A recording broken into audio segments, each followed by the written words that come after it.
To be continued. Episode 3. Yes, good evening, everyone. Good evening. All right. I am Ebrandon. And this, of course, is Brandon. And we also have a guest star this week. Oh, I'm a star. It's Ken. Welcome. Thank you. So we're glad to have you.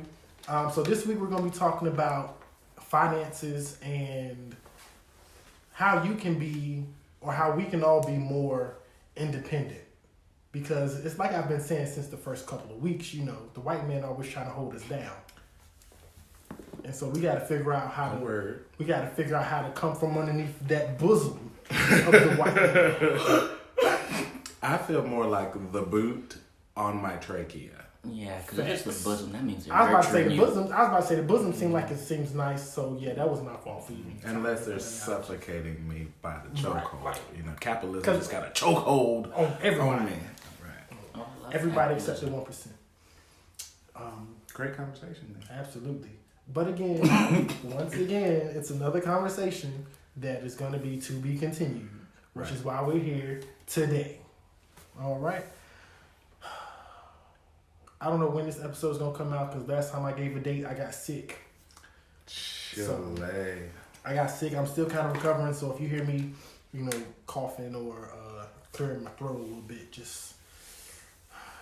I might just need you to just repeat that line that you were talking about when I was saying it. I totally wish I had an excuse for just having such a southern drawl. Yeah. I kind of wish I had an excuse. I was sick. I'm congested. Nope, this is me. All right, so I guess to get started, we're just going to let Ken introduce himself a little bit. Tell us pretty much who you are, tell us some of your credentials, and tell us why people should listen to you. Okay. My name's Ken. I work as a financial advisor, so I help families become financially independent. I specialize in teachers because, as we already know, that they're not compensated well for what they do. Especially the ones that started in the last 2 years. They got a high, not in the last 2 years, the last 5 years. They get a higher pay right now starting out, but when it comes time for retirement, they're not going to be okay. And a lot of them don't even know it. Okay. Can I just do a little interjection right there? Yeah. I want to say that North Carolina is actually like the bottom 2 in teacher pay starting out. They're like 48 I believe out so. of 50. So bottom 3. What's is the interesting thing? Not necessarily trying to be polarizing or political, which I just lied. But we did have that discussion though. How at one point we were actually above the national average, but that's been over a decade ago. Yeah, you haven't had a pay raise in the last 10 years. Mm-hmm. And did you just get your step increase? That insult? Ooh, we're gonna continue this conversation off the mic. At least I actually know what I'm talking about. That tells you. So this is proof that Ken is aware, and I'm gonna stop interrupting with my teacher passion that just seeps out. But yeah, continue. So you're fine. You work in the financial sector, and you specifically work on the poor old teachers that we are. What got you into that?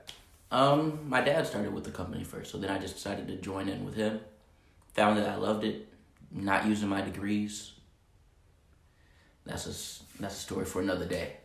But Absolutely. they happened. I decided I didn't want to use them. I had like 2 job offers that I turned down.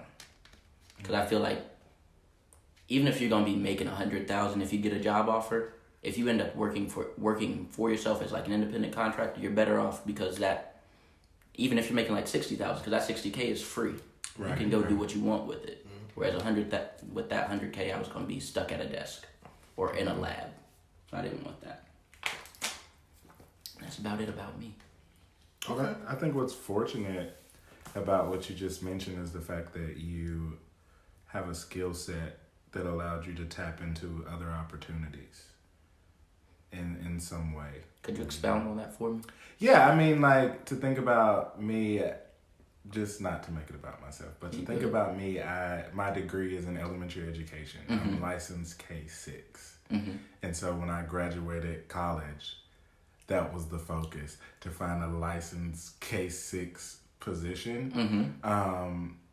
So I think having the options is beneficial, to be able to say, okay, even if like you may have had that network where you step into it, that way you also, I don't know anything about your father, but I know even my father, who loves me so much, if I'm not qualified to do the job, he's not even going to mention it to me. So the fact that you had those skills as well. Yeah, I had to go get them. I had to go get my licenses. I got my licenses junior year of college. No, sophomore year of college. Damn. Dang, it's crazy.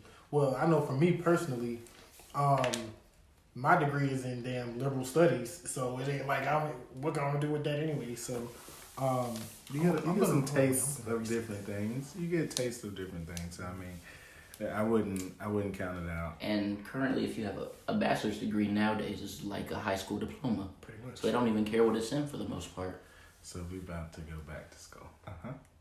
Yeah, absolutely. Yeah. I disagree with that. Oh, great! That's something else we get to talk about. I'm always excited when people push against. Because we'll forget. Push against the opinions.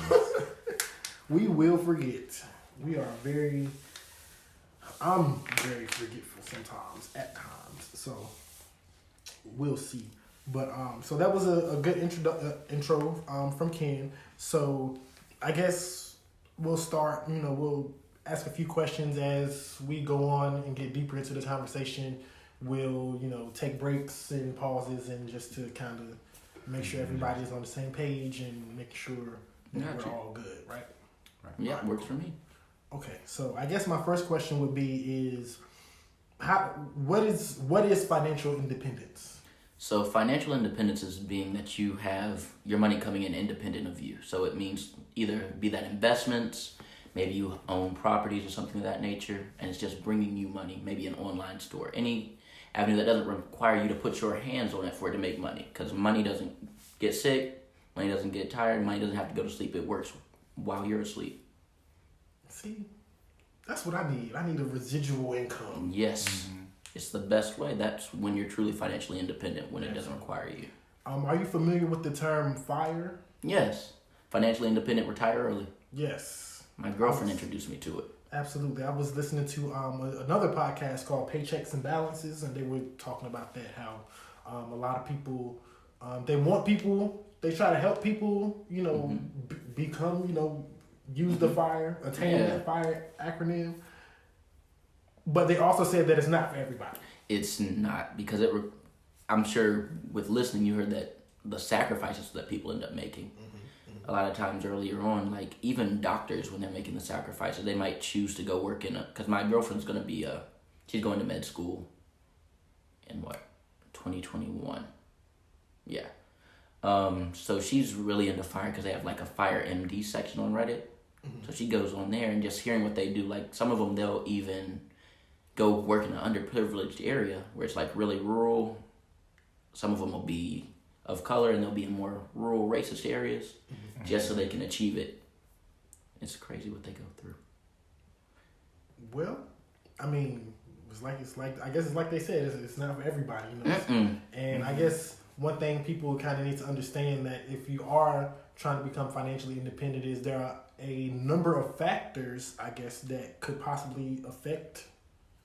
Definitely. So the main thing about financial independence, it's not, or even retirement, because I like to say retirement and financial independence are almost synonymous.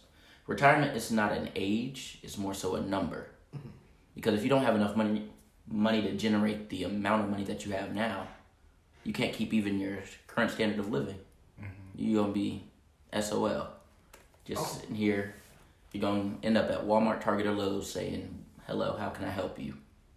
No one really envisions working 30 years somewhere and then supplementing their golden years with working somewhere like that. Right. Because not that it's not a reputable job, because people need it. Right. It's a requirement, and they wouldn't hire you if they didn't, because they're trying to cut everything out for technology. The only people they're going to keep are maybe the greeters. That is very true. They've pretty much automated the key making process. You can find everything you need on the app now. Even when you go into the store, it tells you exactly where everything is. I was at Target yesterday and I was looking for some soap, And I was like, man, I don't want to wait. I can order it online, but I don't want to wait. So I looked it up in the Target app, and it was like, oh, it's right here. It's on aisle A8. I was like, okay, convenience, okay.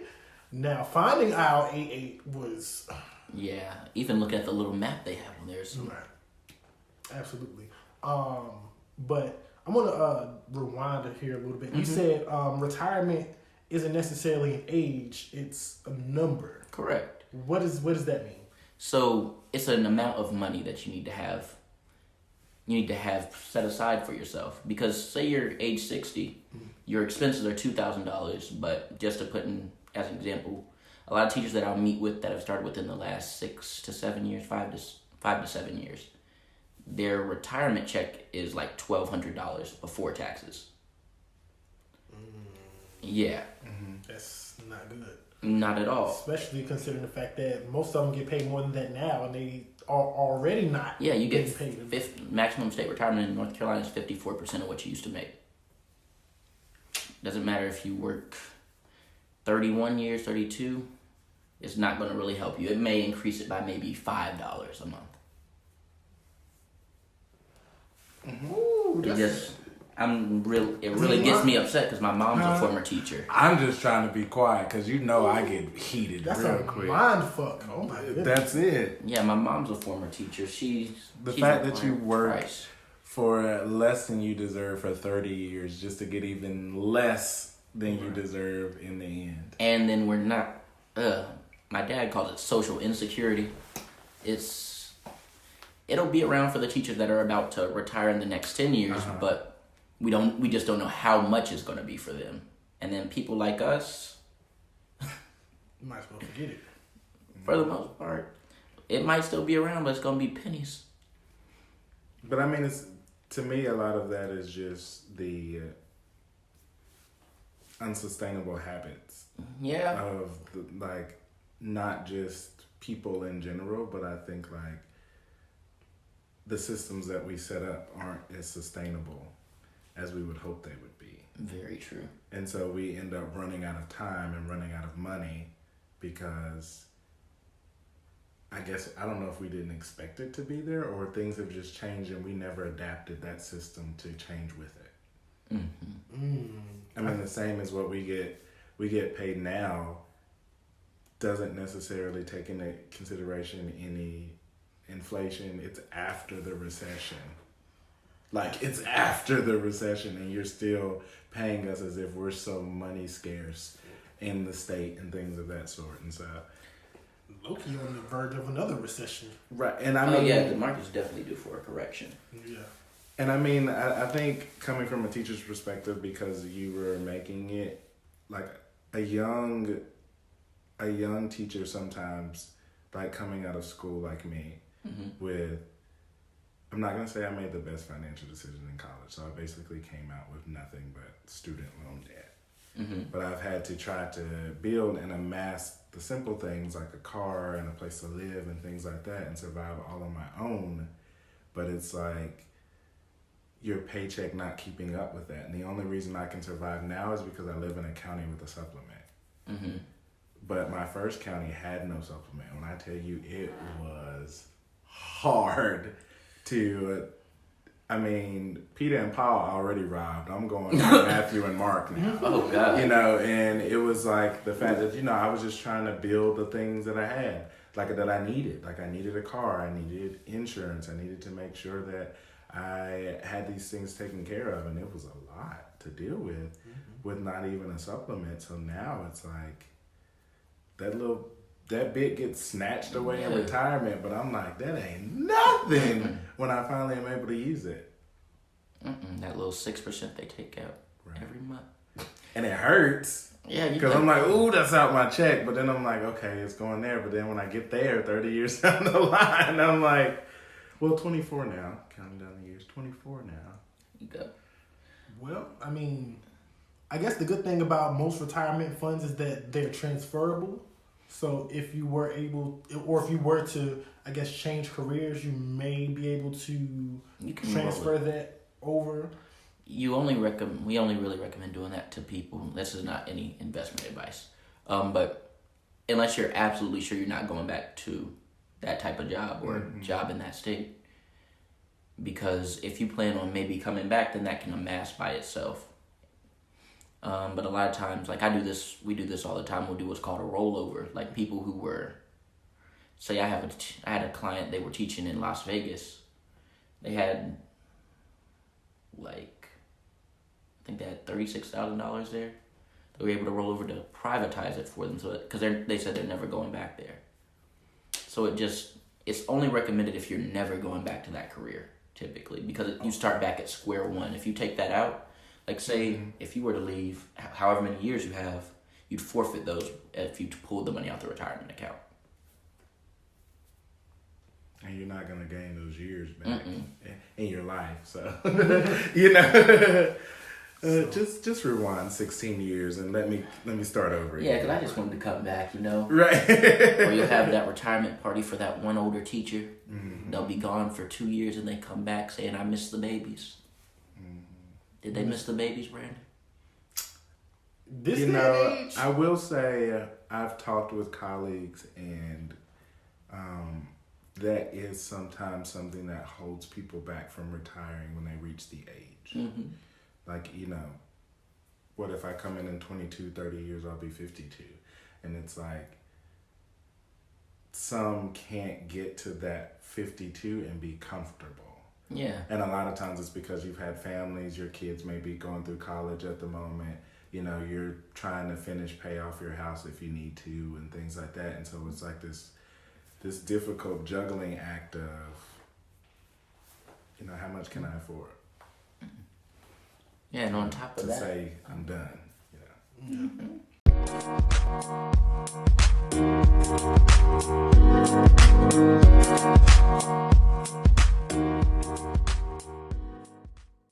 But all right, so dang, already we've learned a lot already. We've learned about financial independence, retire early. We've learned about how retirement is not necessarily an age, but a number. And I guess that number would be the number that you can live comfortably. Yes, it's very personal. It depends on you, what you want. Yeah. That's why everyone should at least consult with somebody. I don't care who you do. They can do like, what we do is called a financial needs analysis. So we do an entire roadmap for people. Okay. To help them figure it out. Do some people offer this? Is this a charged service, or is the initial consultation free, or does it depend on the person? So the initial consultation is always free. As far as we do it, it's free. Then for our clients, we'll put together our financial needs FNA, financial needs analysis, and it gives them a game plan. It maps everything out, help you plan for, on the first side, the beginning of life, you rent the wealth till you can obtain the wealth. So if you die early, so your family's not stuck with everything, we can help you with things like car insurance, putting a will together, life insurance, all that. And then so that you can actually save your money going forward, we help people put together, we do IRAs, Roth IRAs, 401k plans. What's that other thing that we do? Then we have our personalized advisors for our really affluent clients. Okay. But it's usually complimentary, the first consultation with people. Places like Edward Jones or things like that, they typically don't want to talk to you unless you got $1 million in the bank, though, or $500,000. Yeah. Can I ask I guess more of a personal / professional? Yeah. Do you ever feel like people prejudge your abilities based on your age? They prejudge my abilities based on my age, my race, and my hair. Oh, this is a podcast. Y'all can't tell. I have braids. Well, we have an Instagram, so we can make sure we put it. We'll post it. We'll take a picture before we leave. But yeah, they prejudge me. Like we'll go to. So we do a lot of teacher vending events. I typically get the more artsy teachers that'll come to me. But it's funny because a lot of times they're the ones coming from out of state, so they have a lot of money left over there. And the younger teachers, they'll come talk to me a lot of times. I dress relatively professionally when I have those events. But you really find yourself having to outdress your older counterparts. I get what you're saying. You have to look the role. Yeah, you gotta dress for the job you want. Exactly. Yeah. But it's annoying at times because I just see the people that I work with sometimes, and some of them. If I looked like that, it wouldn't be okay. They'd have a lot to say. But they're good people overall. It's just I'm like I wish I could do that. But I feel like it's gonna help me later on. Absolutely. I agree. Same. I totally agree as well. So I did want to mention, and I don't want to overstep Brandon, but I did want to mention we have 3 goals that we always focus on, and we like to check in with each other. We won't do that right now, but I do know that one of your goals, Brandon, was to save $1,000. Right. So I was wondering if you had any tips for not just Brandon, but any listeners who may want to start maybe just creating a rainy day pot that maybe they don't have before we go into the major investments for retirement. Oh, okay. So the first thing you always want to do is establish an emergency fund of $1,000 minimum. That's simple. You probably hear that all the time with Dave Ramsey. That's what he tells everybody to do.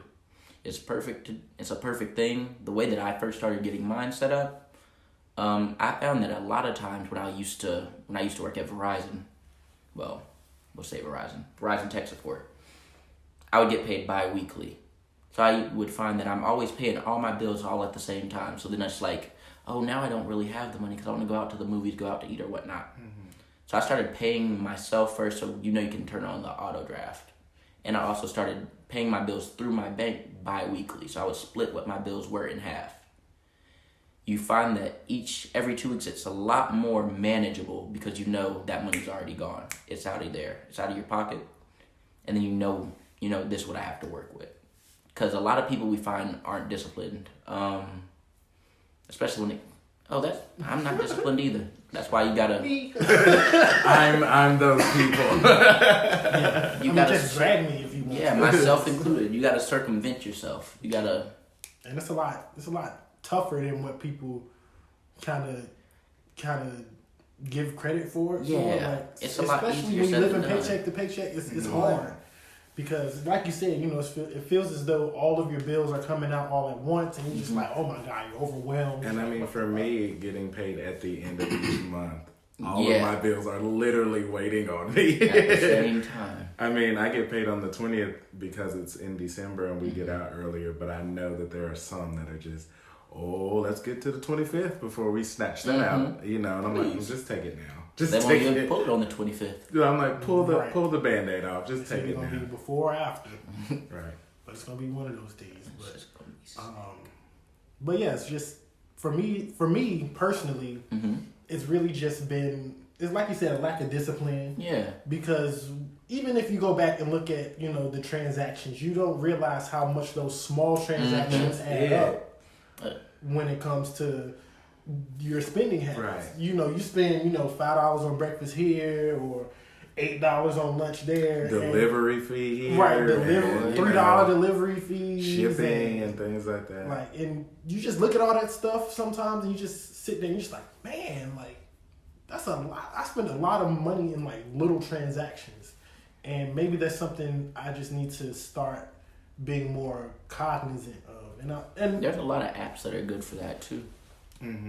Really? Yeah, there's one called Moneyline that you can use. Intuit has Mint.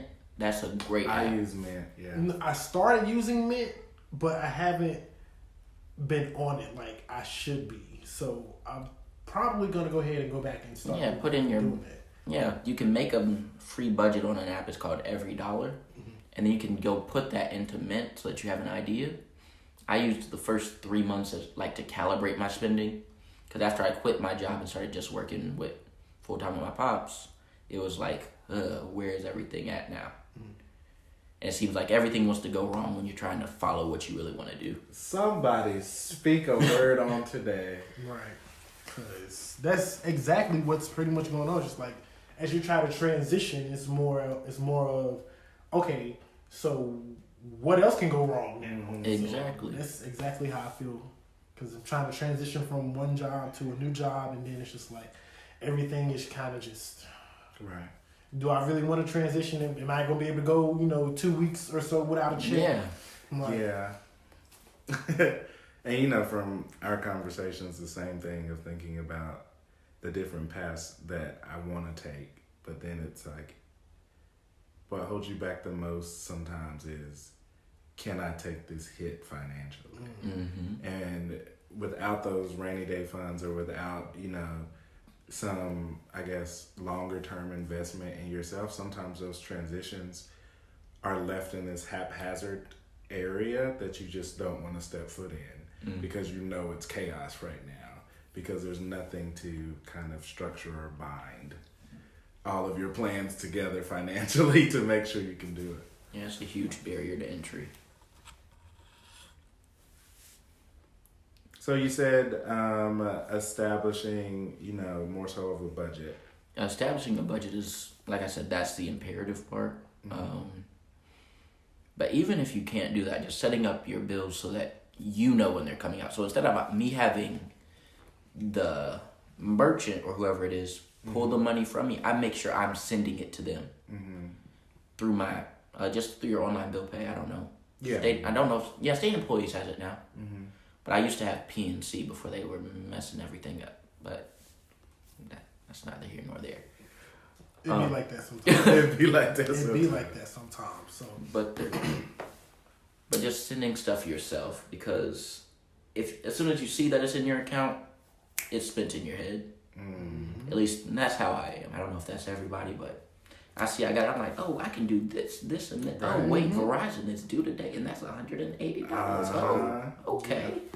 And I will say that's one thing I have started doing. I have started going through for my phone bill and just paying it every 2 weeks. Mm-hmm. It's a lot more manageable than just paying $170 at once. You know, just every 2 weeks.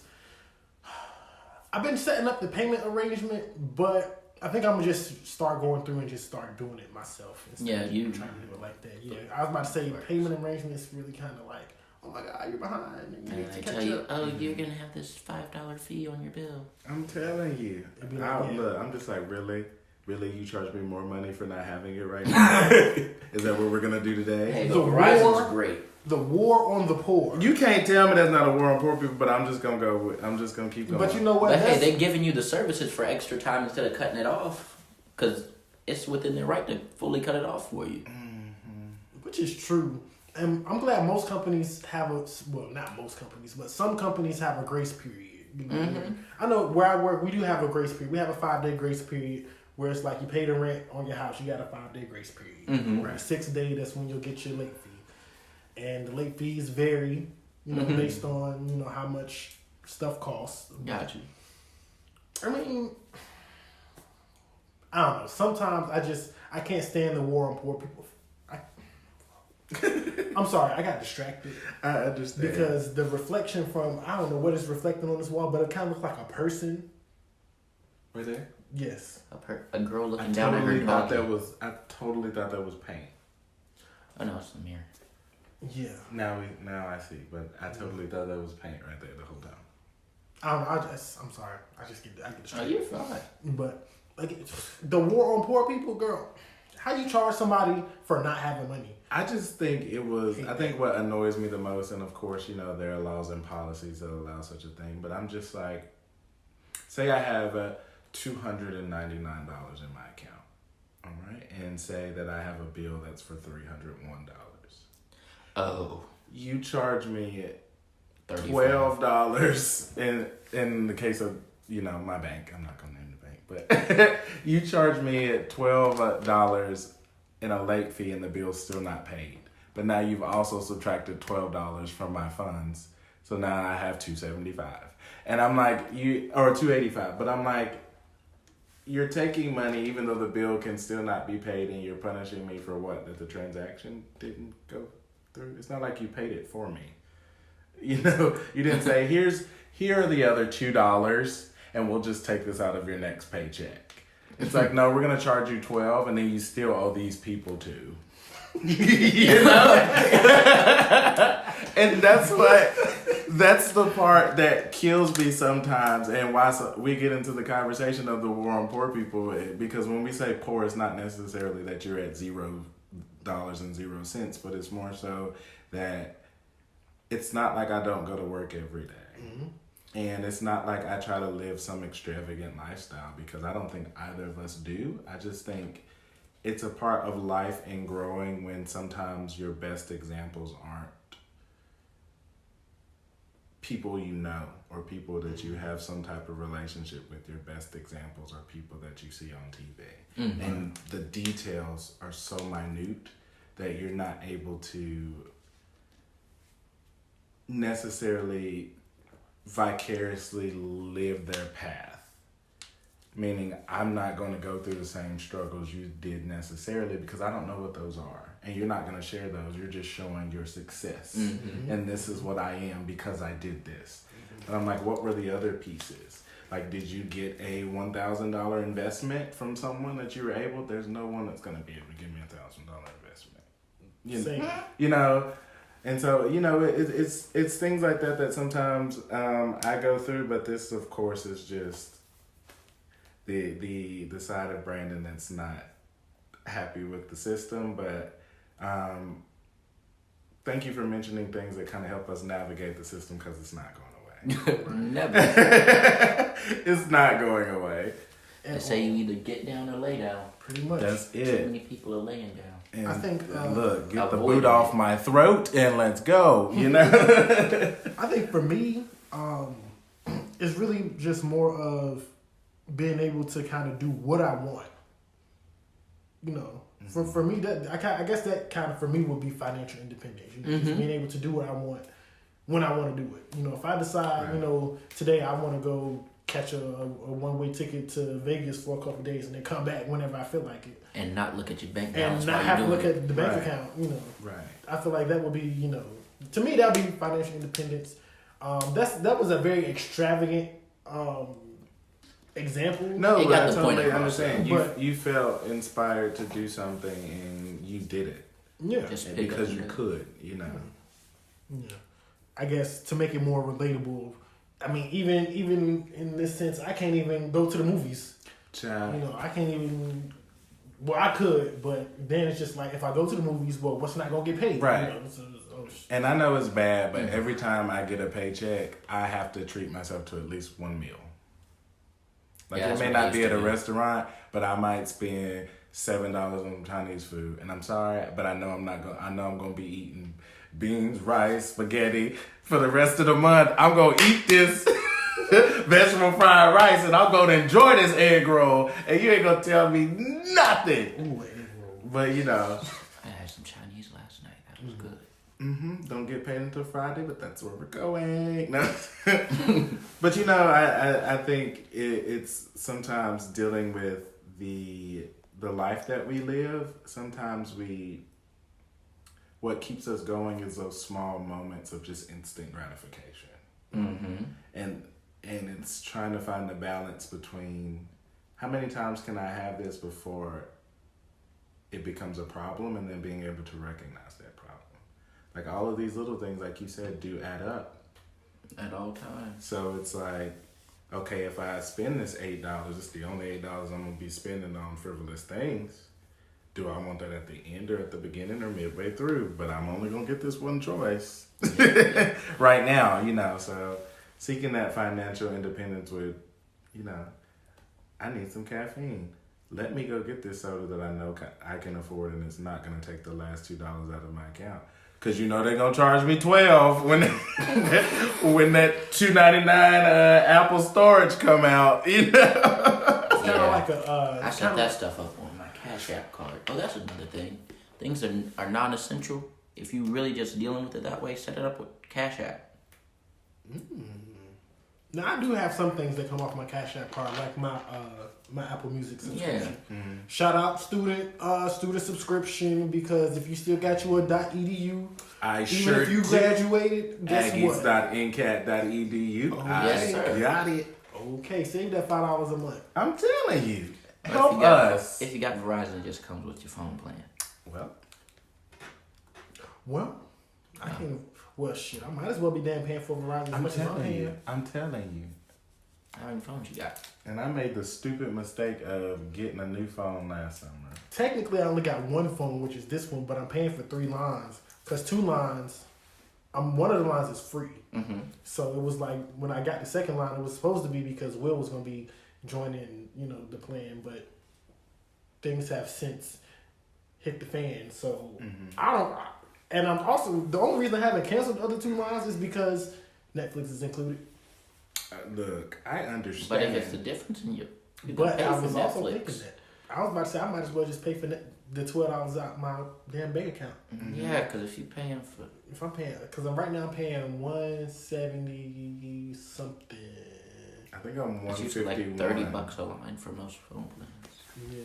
I think I'm 151 But you said because I'm paying off my phone because I got a new phone, but also my iPad has data. Do you use it? Mm-hmm. How long have you had your iPad? 2 years now? Just use the hotspot from your phone and get rid of the line to save yourself money. That is also plausible. See, look, sometimes you just need other people to just lay it out there for I you. used to work at Verizon, so I told people to do that all the time. Yeah. They didn't like that. I'm glad you Because don't work costing at them Verizon money. anymore.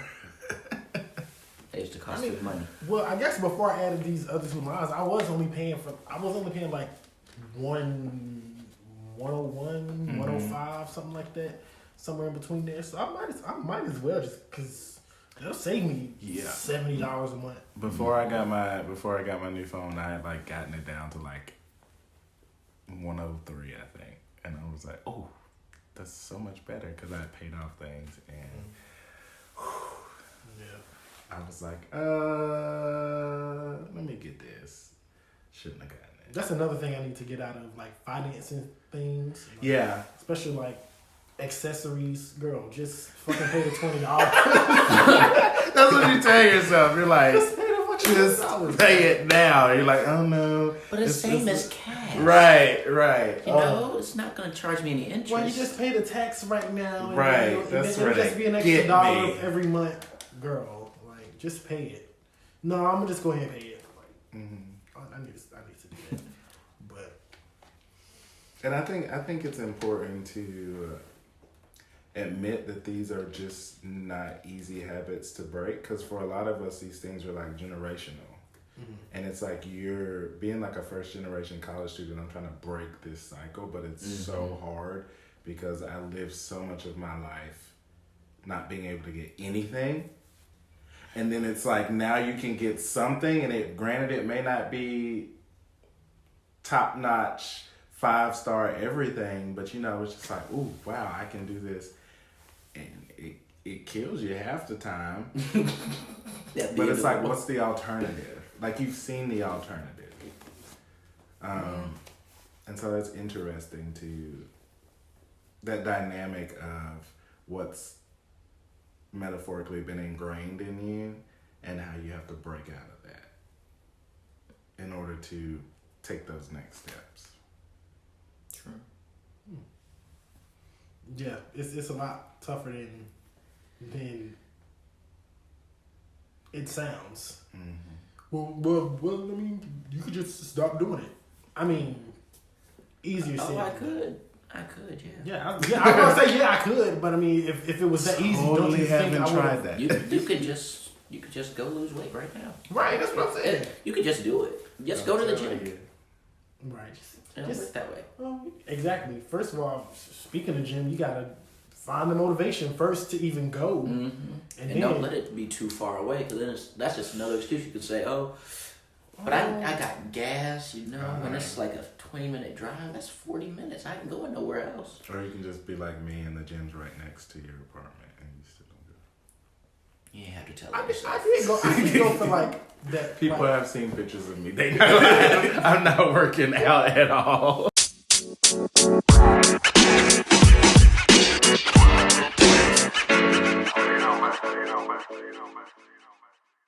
So I have one question. I feel like I've asked all the questions, so I guess I have another question. Oh, that's fine. I was just wondering, what is a financial goal that you have accomplished, and that did the path that you set out for yourself end up being the real one that you took? A financial goal. Paid off my car. And I paid off my credit card debt because I was stupid. I ended up paying off my credit card debt in 6 months. So that was a goal that I had. Because I had, what, $5,700 in credit card debt? Mm-hmm. I was upset. It's nothing. It's nothing. Oh, I know that's nothing for anybody, but... Nah. But I had only had it for, what, a year or two? Mm-hmm. No, 1 year. It's easy. I know Because it feels like it's your money. Yeah, so I was just like, okay. And the way it started was I was going on a family trip, and the car wrecked. So I had to do a rental car. So I just put the money on it, and I forgot about it. I never used my credit card. Didn't have e-alerts set turned on or nothing. Then I started getting collection calls. I was like, hello? Mm-hmm. Yes, you have a balance up. Yeah. Not me. One of the credit cards that got charged off for me was because of a rental car that I ended up keeping for like... The only reason I ended up keeping it is because when it was time to take it back, it was snowing. Oh, and it was like snow and ice outside. I didn't feel comfortable driving. Right. Because then if you wreck it, it's even more. Right, all the way back to the airport. I'm just going to pay this extra day. Yeah, And then extra the snow kept day. going. Extra day ended up to an extra like month. Wait. Because the struggle was real. Yeah, I was dumb when I was young. I was dumb, and the bill ended up being like $1,400 for it. So I'm still working on trying to get all that rectified. I have invested in myself. I got I purchased the membership to this. It's called Your Financial YFS something YFS. FES or YFS.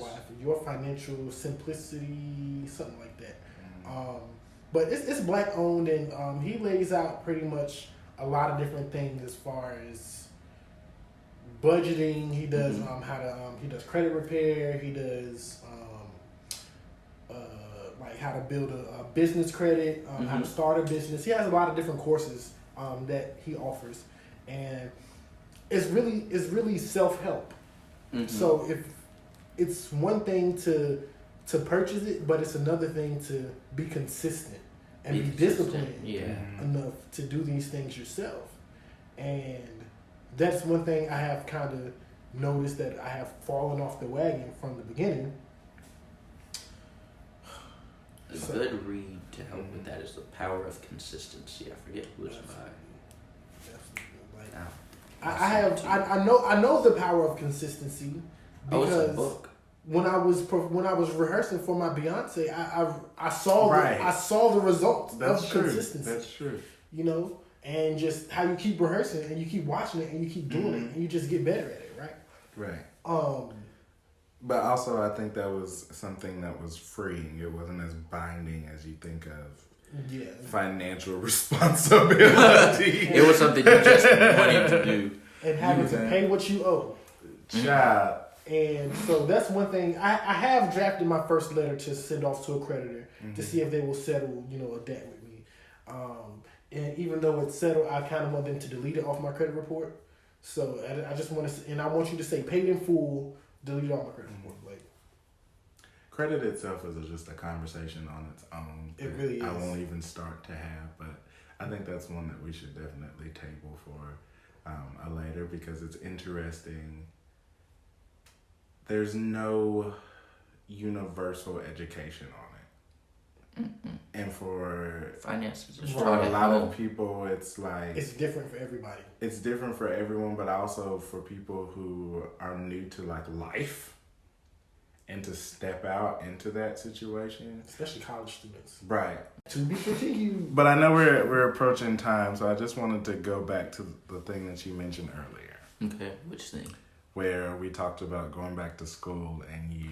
Oh, I don't. So I just wanted your opinion. It doesn't have to be a debate because I can't debate. But if it's not, it doesn't make sense to go back to school, go into further debt for just maybe a $20,000 increase in pay per year. Depending on where you're going back to school.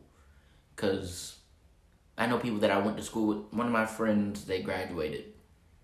What are you going to do? Oh, I'm going into post-secondary. Okay. To do what with it? Oh, I still don't know. I'm just going to go to grad school and then it'll help me get more money, but it's not a good trade-off if you're going to go $40,000, $50,000, $60,000 into debt to get paid $20,000 more every year, and that's going to be accruing interest. And you're not going to be paying on, like, I have a friend, they've paid like $8,000 towards their student loans, but they owe more now than they did when they first started paying. And it's just like, I've read horror stories. I've read plenty of stories on social media about how people have been. Some people have said this one person had paid like $20,000 and hadn't even made a dent in this loan that was initially only like $5,000. They paid $20,000 and they haven't even gotten to the principal. Right. And I mean, I think something that's difficult, and we've had this discussion before, and I just wanted to add it in there. Like, for teachers, your upward mobility is very limited without your additional degrees. Yeah. And even now in North Carolina, you don't even get paid for those. But, I'm interested in going and getting my master's in school administration. To become a principal. Yeah. Or just an administrator of some sort. But the thing is, it's like, that's the only way I would attain that position in a traditional public school. Like, there's no way they can just say, oh, you've been here for 15 years and you do it. Yeah, we're just going to give you, here's the thing, is this opportunity is open, you should apply. They're like, no, you need an MSA degree, which is, I think, a part of the system in itself. But also, it's like, passions are so interesting. Is teaching a passion of yours? Yeah. But also, I believe that school culture can dictate the culture of a classroom. And so I as an administrator, I want to be able to take those next steps that I think I bring from the experience of the classroom. But that's just that interesting thing of the fact that the only way I'm going to get there is either if I go to charter and hope that I qualify for that position, or I go get my higher degree and then move into it. Yeah. But I have been thinking about going into adult education because I really want to get more into like community activism. But then I can get my add-on licensure in school administration, so I have both. Oh, that's dope. Yeah. I was reading something, I want to say probably this weekend. I was, again, recovering from my sickness, so I've been on social media a lot, so I've been doing a lot of reading. You know what? Most of the time, it's just stuff that I see just scrolling social media, you know? And, people will say, what I saw the other day, this one guy, he says that if you are going to go to grad school, don't go unless it's fully paid for. Yes. Somebody needs to pay for it for you. And that doesn't mean go out and get loans. Nope. That means you need to get a fellowship or a scholarship or a grant or of some sort so that you can have your education paid for, so you're not going further into this crippling debt that you're more likely never going to pay off anyway. Right. And there's so many out there, like so many opportunities for note. Yeah, so that is, even though I'm not in the grad school realm yet, that is something that I have already been kind of focusing on, is how to get an assistantship, being able to do the type of assistantship that I want to do, right. Whether it's being a grad assistant for a basketball team or something, or maybe working at like the student center, because to me that was probably like to me that was probably like the best job I ever did, working at the student center, being a coordinator there, being able to hire all the students and work with them and build them up and sharpen their skills, so when they go out, a lot of them, everybody who I brought on as a student worker has now graduated. So, and none of them, have dropped out. None of them have done any of this stuff. And I even brought this one guy in as a freshman. He was the only freshman I hired. And the only reason I hired him is because I knew him because I was a mentor at the high school that he went to. And I told him that I said, yo, Jay, if you get in the A&T, I'll give you a job at the student center. And so he came back a few weeks later, and he said it was like the following month, or maybe like a month or two later, because we only met once a month. And he came back, he said, he said at the beginning of the meetings we would always do announcements. Mm-hmm. And he stood up. He said, "Oh yeah, I just want to let y'all know that I got an A&T." I was like, "Okay, congratulations." I was like, "So now, do you remember that promise do you remember what I told you?" "Yeah." "Okay, cool. Come and see me. I'm a send me your information. Give me your number. Send me your information. I'm gonna put you in the system." Right. And he didn't have to do nothing. I literally just sent him the email and was just like, "Yo, I didn't interview him or nothing like that. I just, yo, you can work here. You're a freshman. You're literally the only freshman on my team. That's it. Everybody else was at least a sophomore." Mm-hmm. And a lot of people at the beginning didn't like that we had a freshman on staff, but he ended up being a really, really good worker. Right. And he's a student. And, get over it. And if you knew his testimony, like everything that has transpired in these years, you will not do me on today. You won't do me on today. All I'm saying is it was blessed. Amen. All I'm saying is a blessing. And he's getting ready to graduate with his bachelor's in social work, and he is just living it up. Like he's just doing it. And I want to say I don't know if he still works at the student center or not. Because I have since transitioned away from the student center, which was kind of my fault, but at the same time not really my fault, even though it really was my fault. I just wish people could see the look you were giving me. With the kind of... Yeah, I mean, it's... But kind of not... Kind of my fault, kind of not my fault. Niggas was being haters. What I did was my fault, but niggas would have never found out had they not snitched. Hey. So we're going to have like a Throwback Thursday episode where we dive deeper into that, because right now I'm stressed. Yeah, so... Because if you don't sound like one of my middle schoolers... I was doing the most... I shouldn't have did it, but you would have never found out if somebody didn't open their mouth. Long story short, it was like the day before we were getting out for Christmas break. And I was still, even though I was working full time at the student center, I was still helping out with the basketball team. And I was trying to double dip. There you go. Yeah, I was trying to double dip. And, double dip, one spoon, got a problem. And I went into work that morning, and then we left, like basketball team. I hopped on the bus with them and left. Fired. And went to, I don't even remember where we went. I bet you don't. Georgia Tech. Because you knew you was wrong. You knew you was wrong. We went to Georgia Tech, and we had a game down. Georgia Tech? We were in Kennesaw. We went to Kennesaw. Go ahead. So, yeah. It was Kennesaw that job right on by. And you know what? The only reason it was an issue is because I didn't tell my boss.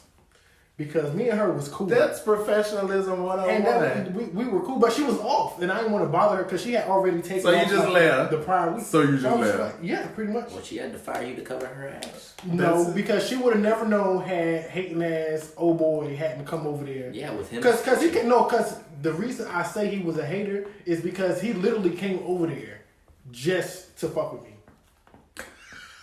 And you laughing, but he would not have come because he had been over there like every day that week. And for somebody whose office was across campus, what are you doing over here so much? I should have took that as a red flag at the very beginning when that was happening, but it's okay. So again, my fault, but the haters. And it's crazy because after everything went down, and he didn't tell my boss, because my boss was. Me and my boss pretty much had an understanding.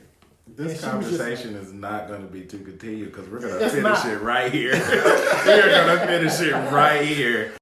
He was mad. When I say he was a hater, literally a hater. Because, when I was there, I had karaoke night. And when we was at the old building, they used to have karaoke night too. And my karaoke night was way more successful than his karaoke night. Hater. Oh, haters. The haters. Hater. You mad because your karaoke don't bop like ours.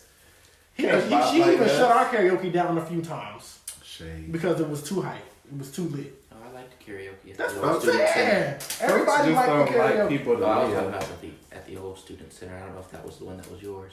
No, the one at the you talking about the one that was in the basement? Yes. In the temporary yes. Yeah, that was my karaoke. Yeah, I love that. Yeah. The one in the temporary space when people come down there, lines be wrapped around the building and shit. Mm-hmm. Like, they were packed. Packed every time. So in summary, the haters. Fuck the haters. That's the summary. You know what? Fuck the haters. I'll go with that's more of a moral, but we'll go with it because that's always a lesson to learn about life. Moral of the story is, if you're not gonna be at work, tell your boss. So she can cover you for you.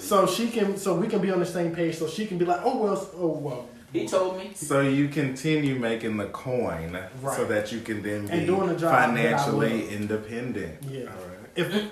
If to this day, I probably would still be working there. If not there, somewhere else in the student center, and I probably would not be in the situation that I'm in right now. Well, you know, the interesting part that I'm just trying to learn how to accept is that we can't rewind. Yes, absolutely. And that's the hardest thing sometimes to swallow, but it's. And you know what? You live and you learn. You live and you learn. And you make bad decisions sometimes, and those bad decisions come with dire consequences. And a lot of times you learn a whole lot more from those bad decisions because it requires you to adapt and fix it. You know. Yeah.